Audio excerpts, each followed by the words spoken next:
back to Who's Worse, where I cover what I believe to be the worst episode of a particular season of Doctor Who. As always, this is only my opinion. If you think another episode is worse than what I picked, feel free to share your thoughts. This time around, I'm taking a look at Season 2, and most of the stories could be picked. So let's not dawdle any longer, it's time to get this started. Once again, I have to exclude serials that are incomplete, so The Crusade is out. As someone who's intrigued by medieval times and religion, this is a shame. It's a serial that I hope gets completed someday. Now, on to eliminating the top stories. I just realized that these three are pretty close to each other. They're separated by the Crusade, which is making me hope that it was the outlier among the group. All three of these stories were rather intolerable, but out of all of them, the Space Museum's the one I can handle the most. It probably helps that it has some legitimately funny moments, and its first episode was pretty good. Another 6-part serial, huh? Personally, both of these serials could have benefited from going down to 4 episodes. And maybe a rewrite or two. So, which story will it be? The ambitious one with several bug-like aliens, or Ian and Barbara's swan song?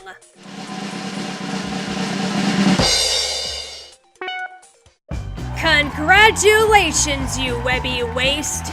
You're up for review today! Though there's at least one good thing about this serial. The first episode drew in the highest number of viewers during the 1960s, a whopping 13.5 million viewers.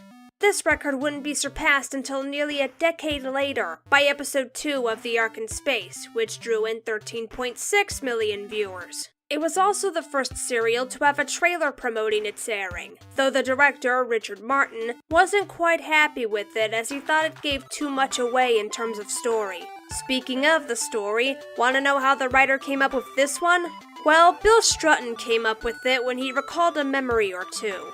Those being him getting bitten by a bull ant and seeing some insects fight.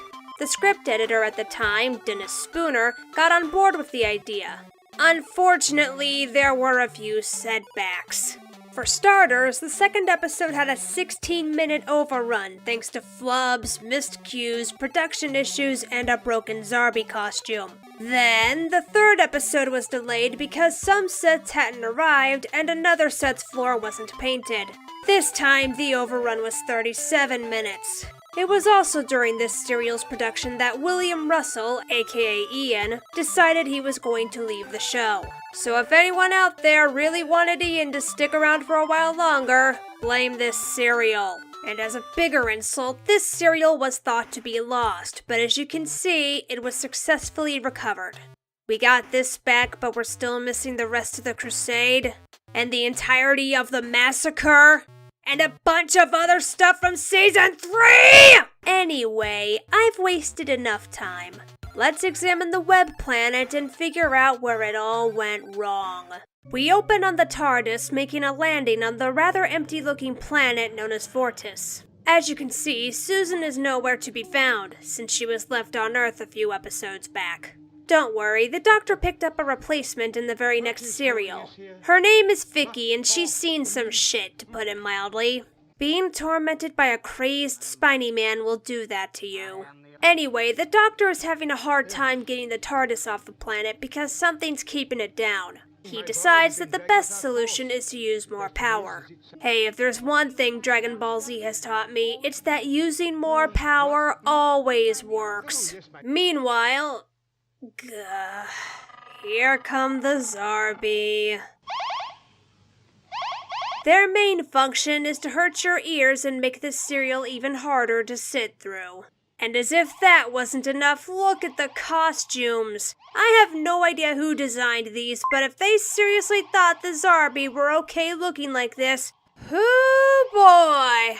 All they did was take an ant, made its eyes bigger, removed its antennae, and made its back legs huge. The rest of the costumes in this serial aren't great, but when compared to the Zarbi, they're practically godlike. Vicky is mimicking the audience right now, but the doctor ignores her. Oh, she's probably heard an extrasonic sound. Oh, so something like the mosquito? After failing to leave because, surprise, using more power doesn't always work, the Zarbi throw a fit. They're not happy that the doctor tried leaving during their story. They want everyone to suffer, damn it! With no power left, Ian and the doctor head out to explore, complete with silly-looking suits. So, what does Fortis look like? That is remarkable. Oh dear. This serial's trying to assault the senses, isn't it?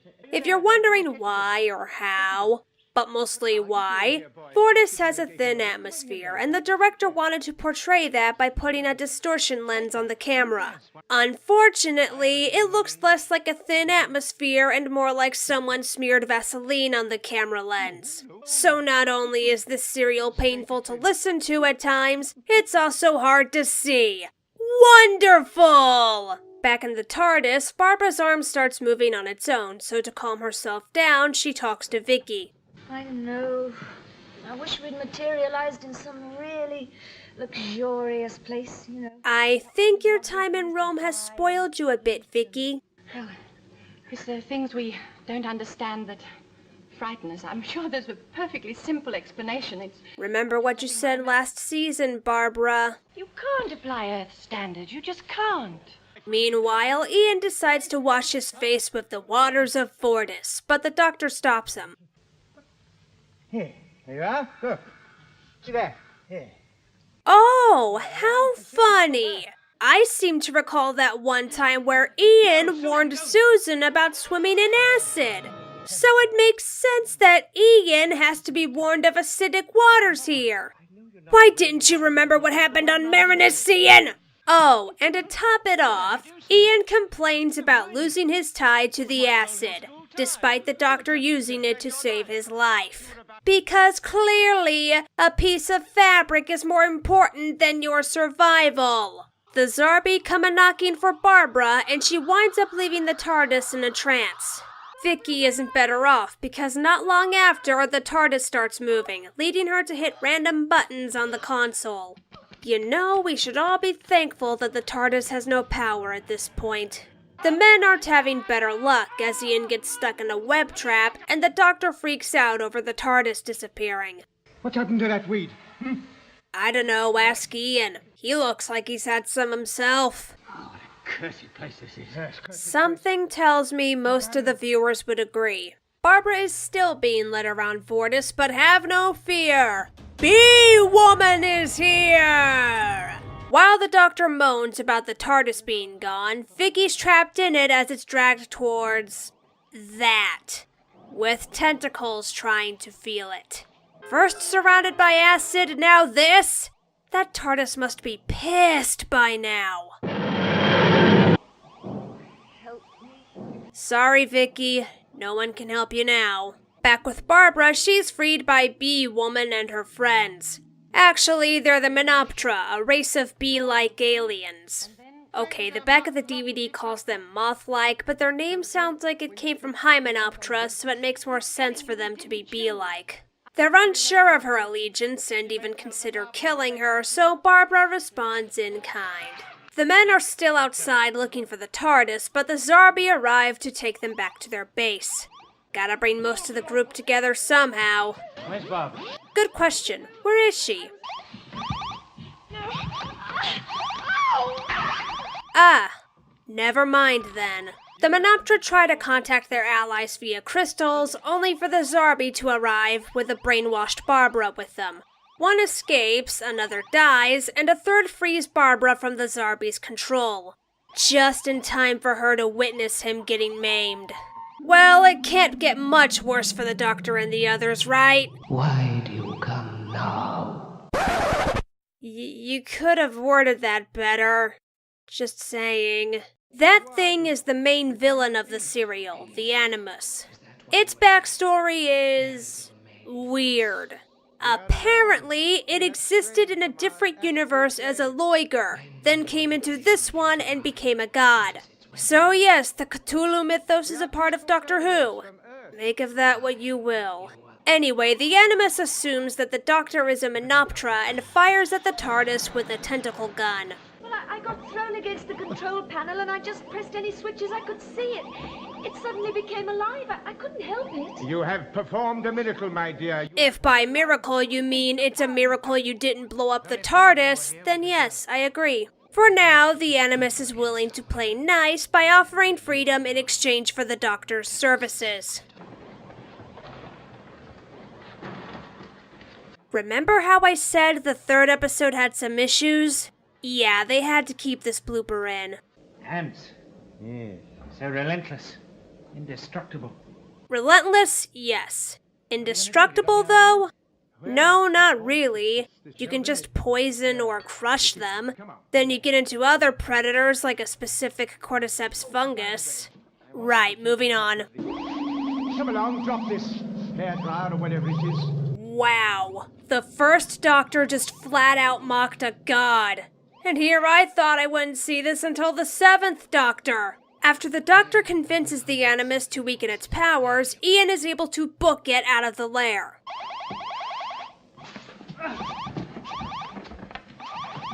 Well, that looks awkward. Then again, the Zarbi costumes were rather delicate, so the fight scenes had to be neutered. I can kill you all. Oh, if only regeneration was a thing back then. The Doctor might have had a good laugh at that threat. I want you to nip into the ship and bring me back a little red box, and in it is a recording compound. This it, Doctor? I said a white box, child, near the sink. Dude, you said a red box, she got you a red box. Be happy! As it turns out, the Zarbi guard is afraid of spiders. Are there similar creatures on Vortis? Well, great, now I'm curious. Meanwhile, Ian and the surviving Menoptera, named Vrestin, are watching from a distance. Heron? Heron? You mean the bird? Why are you calling him a bird? Ian doesn't even question this for some reason. After Vrestin tells Ian that the Menoptera are trying to liberate Vortis, he suggests that they go to the Crater of Needles to rescue the others. It goes about as well as you'd expect. Ooh, sucks for them. Let's see how Barbara's vacation is going. Fed into these pools, it is drawn to the center through underground streams. And as we pour it in, the carcinome grows and reaches out across vortex. Wait. Are you telling me that the carcinome's a malignant tumor? Then again, with a name like carcinome, I shouldn't be surprised. Oh dear God, what's happening? Oh, these things. Say hello to the Optera, descendants of the Menoptera and a missed opportunity at selling plushes. Seriously, look at them! They look adorable, what with their faces and the way they hop around. I want an Optera plush, damn it! Who cares if they're trying to kill Ian and Vrestin? Oh, whoops. Back at the crater, the remaining Menoptera and Barbara work together to escape and warn the incoming spearhead from space. But it's them versus a Zarbi and the OP larvae gun. How do they stop them? Huh. Well, it makes sense, but that felt a bit anticlimactic. The doctors figured out how to turn one of the Animus's brainwashing devices against it, only to attract its attention. What is it you hold? Oh, nothing. Merely a piece of damaged equipment that happened. Force on bearing 265. Really, Doctor? You used a recorder as an example of damaged equipment? One with information from the spearhead on it? Bring the Optera back. I want to calm down and feel happy. Since the Optera fear everything that came from the surface, they're more than willing to kill Ian and Vrestin. However, when they learn that Vrestin is a Menoptera, they back down. See, the Optera view the Menoptera as their gods. Yes, they pretty much worship space bees. I would be surprised, except there's quite a few bee deities out there. Outside, Barbara and company have made it to the plateau where the spearhead's due to arrive. In the only sequence that hasn't aged like bread, we get to see the Menoptera flying around. This is the only time where the distorted lens actually works in the serial's favor. You can't even see the wires connected to the actors. I can't believe I just said something legitimately positive about the web planet. No, the Optra don't count. I said legitimately, not objectively. But enough talk. It's time for the ultimate fight between the Menoptera and the Zarbi.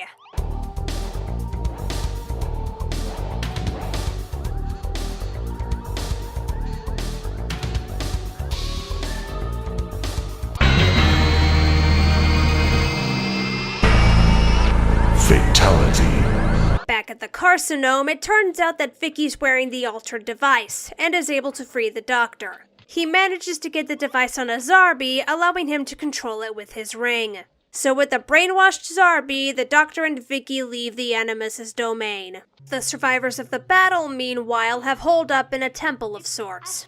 If one of us must explore, No, not yet. They will leave guards.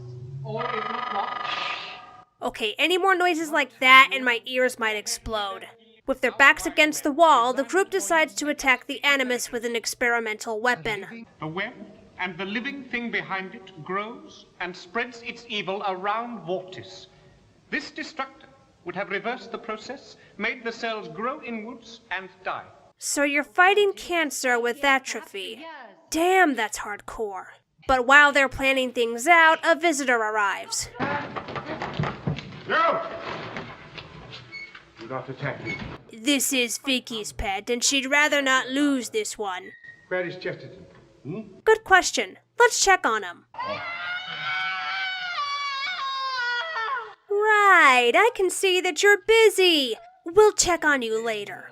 The others finalize their plan of attack, and the Doctor trades his Zarbi for the weapon. At this point, all of the parties are converging on the Carcinome, and there's still one episode left to go. Let's see how this gets dragged out.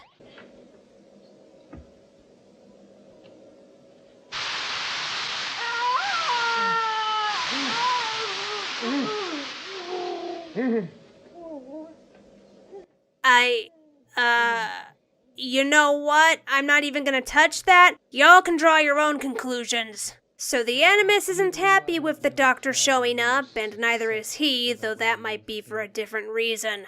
He and Vicky are to be taken to the heart of the Carcinome, where the Animus awaits. Well, that's what they want, right? It's just that I haven't got it now. Where is the tile? Huh? It's in the astral map.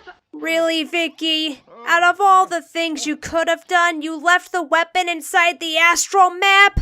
Then again, you probably weren't thinking straight after what happened earlier. Back outside, Barbara and the Menoptera run afoul of a Zarbi guard.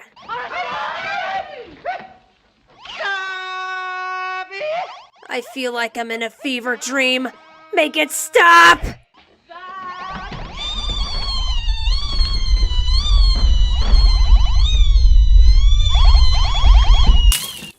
Welp, there go my ears. Thanks a lot, Linya. Their next plan is to try brainwashing a larvae gun, but this doesn't work out as one of their own is killed and crushes the creature. At long last, we get to see what the center looks like. Huh. I expected something more in line with what the outside looked like. This is just a bunch of foam hoses stuck together. Leave us alone, you parasite! Parasite? Well, if we're going by the standard definition of a parasite, then yeah, you're a parasite.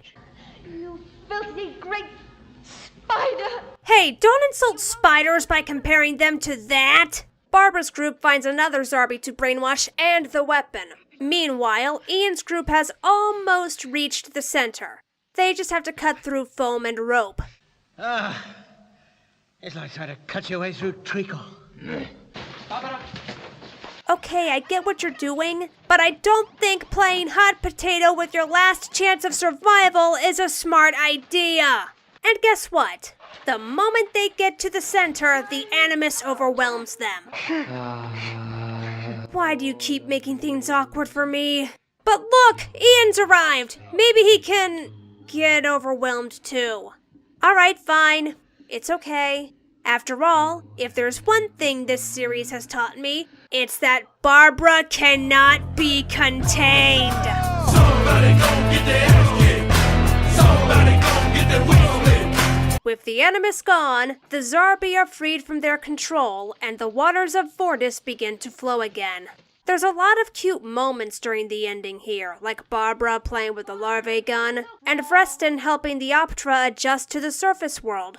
Look at them hopping around in joy. We've managed to come out of this lot unscathed, Yes. All except my old school tie. Look, just wait a few regenerations. Someone will remember to get you a new tie, okay? And so the story ends with the TARDIS leaving and the future of the planet Fortis looking bright. That was the Web Planet. I'll get the positives out of the way right now. Some of the special effects haven't aged terribly, like the outside of the Carcinome and the Menoptris flight sequences. Compared to the other effects, they're majestic. The soundtrack, at least when you can hear it over everything else, is quite decent and has a creepy, mysterious vibe to it. I'll also give credit where credit's due. This is a rather ambitious story that tried to do something different. However, nothing in this serial made that ambition blossom into something great. While some of the costumes and sets looked okay, the rest looked quite tacky. The Zarbi costumes in particular did more harm than good to this story. Then there's the plot, which dragged on for too long. There were several parts that could have been removed and the story wouldn't have been hurt by their exclusion. If this was rewritten so that it was a 4-part story, it probably would have been more tolerable. Probably being the key word here because of the godforsaken noise and the blurry look of Fortis. I want to know, whose bright idea was it to make the Zarbi worse by giving them that noise? If it was played only a handful of times, I would be fine with it. But it played every freaking episode. There is only so much annoyance I can take, and this serial nearly pushed me to the edge with that noise alone. As for the blurry look, I understand what they were trying to do, but there were times where you could hardly see a damn thing. So far, this has been the worst episode I've reviewed on this show. I really wanted to like this serial, but as it is, I cannot recommend this to anyone. If you're a completionist and want to see everything Doctor Who has to offer, let me warn you now. This is an assault on the senses and should only be watched once. That's all for this episode. Next time, I'll cover what I think is the worst complete episode of Season 3. Will it feature a plague, a Western musical, or more killer robots? Well, too bad, because those are the only choices I have for next time. One day, Massacre. One day.